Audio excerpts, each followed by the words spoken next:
Shalom, dear friends.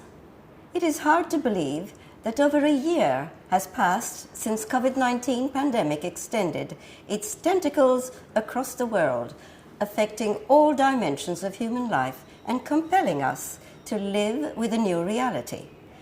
Jodi Picoult, best-selling American author, once said, "The human capacity for burden is like bamboo, far more flexible than you'd ever believe at first glance." What she was referring to, in part, is the concept of human resilience, meaning the ability to adapt to life's setbacks, which is the corona. The crisis forced us to shift how we operate and interact as humans in just a short period. Being physically distanced did not mean that we had to be socially disconnected. With resilience, an essential part of the human nature, we quickly adapted to the new norm, finding connections and interactions on virtual platforms. Many of us have found out that we have been more social with our friends and family than before, making contact with people in other countries that we don't regularly see in person. I know that many of you have kept in contact by phone with your constituents that are not so tech savvy, and this personal touch is more essential than ever. I try to speak to presidents of the federations on a regular basis just to find out how you are coping and how I can help. It has been wonderful to engage with so many of you via Zoom meetings, without a doubt. Staying connected has kept everybody stronger and heightened our senses of belonging. Let's strive to keep this personal contact going. It's beautiful. We can see how the corona crisis has brought out the best in us. Voluntarism in all sectors of society, simple acts of kindness, people re-evaluating and prioritizing the important things in life. All of a sudden, people are more patient, tolerant and kind. With the return to normality, I hope that this will continue. The last 12 months have been a roller coaster ride. The dedication of WIZO leadership and staff and volunteers, both in Israel and globally, is the secret of our resilience. Despite the challenges facing you in your communities, you have gone beyond the call of duty, working tirelessly in solidarity with Israel and WIZO to provide moral and material support, love and engagement and encouragement. I thank you all for it. My vision has always been to make WIZO the most prominent volunteer women's social movement and sisterhood nationally and internationally.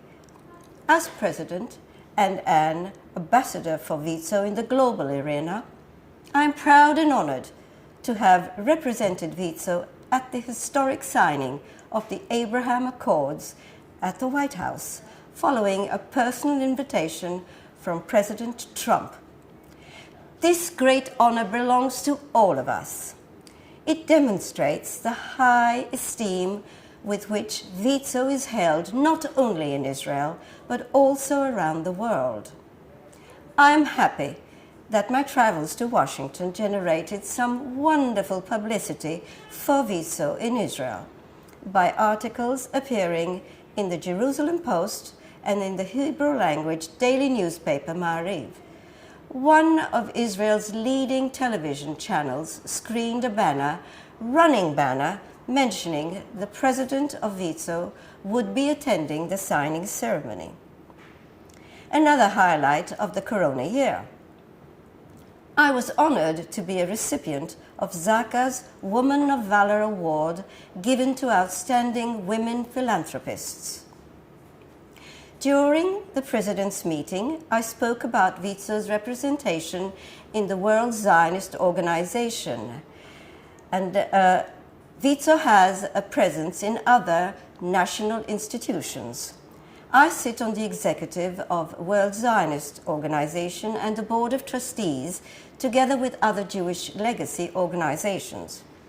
I'm also on the Jewish Agency Board of Governors and the Keren HaYesod World Board of Trustees, chaired by Stephen Lowy, whose parents are amongst WIZO's Achuzat Yeladim's biggest donors.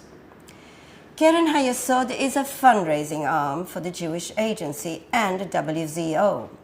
The Lions of Judah, the women's section of Keren HaYesod, donated to WIZO some time ago.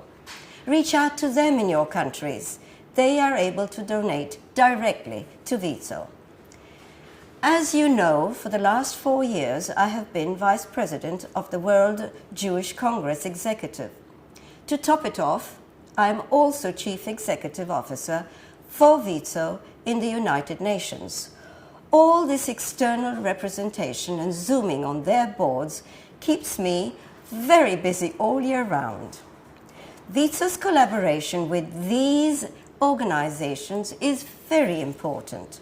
They discuss issues affecting the Jewish people worldwide and debate on how to maintain, support, and strengthen Jewish life both in Israel and abroad. There is much we can learn from them, and it's also an opportunity for me to raise awareness of WIZO's work. We take advantage of every opportunity to do public relations for WIZO and expose our work to diverse audiences. In the Corona year, I spoke to international audiences in various forums.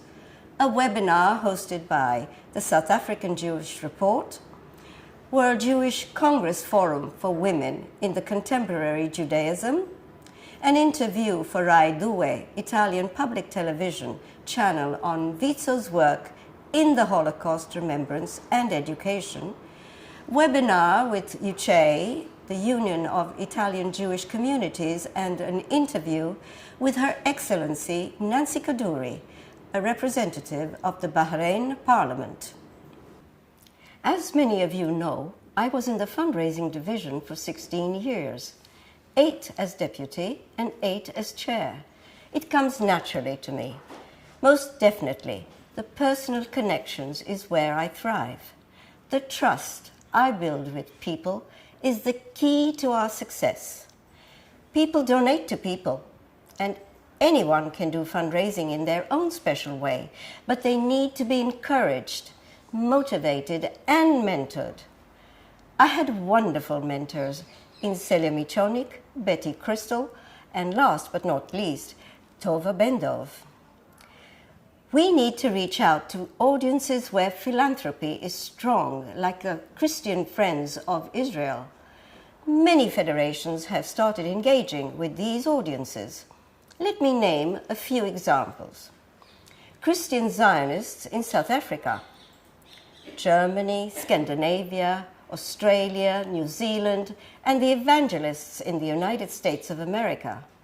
WIZO caters to all sectors of Israeli society, and this inclusiveness should extend to our database as well. As leaders of WIZO today, we have the responsibility to make sure the legacy that was started 100 years ago will continue, engaging young women in fundamental to the success of World WIZO. As a movement, it is vital to encourage and inspire them and give them a voice. I cannot stress how important it is. The WIZO Israel Federation has made one of these priorities in the last year. They have recruited more than 150 young professional volunteers, which is unbelievable. WIZO Chile are also working hard on engagement. They intend to recruit 100 young members for the 100 years of WIZO's existence. So far, they have 70 new members. I do wish all of you would try to do the same. Keep WIZO alive and relevant. Get new young members. Only when we work together we can bring about real change. WIZO is not only a fundraising organization, it is an ideological Zionist movement, and our mission is to ensure the movement's continuity. We need to reinforce the we in WIZO with mutual trust and respect. Yes, I repeat, trust and respect. WIZO should be in the heart in every junction in our lives, working together and putting WIZO first. This is my motto as we strive forward towards our next century. Thank you.